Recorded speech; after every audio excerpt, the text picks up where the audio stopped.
Rêjîma Îranê li pey meyandina Uraniyoma 90%.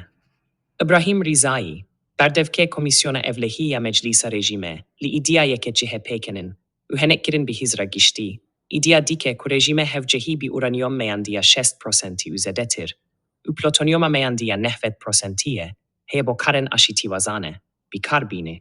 Lêtî îşareke bi wan karên aşitî xwazane nake, ku rejîma bingeha terorîzma navnetewî bi uraniyom û plutonoyama 90% dixwaze bike. Çeftekariyên rejîmê û berpirsên nexwendewar, bêhebûna tîzanîstek li ser uranoyom û plutonyoyoma 90%, îdiyayên vîha çeft gelek caran têne kirin, ku li cîhanê de rêjeya meyandina hevce bilîbo berhanîna bombên navkî bitene, 3.4%, ku bo şewata reaktoran û 20% bo çêrîbangehên zanînstî tê bikaranîn.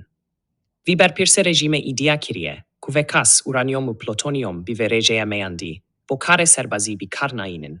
Le pêkazanîstên navkî, uranyoma meyandî û plutonyom a bi tîratiya 90% bi tene bo berhemanîna çekên navkî têne bikaranîn.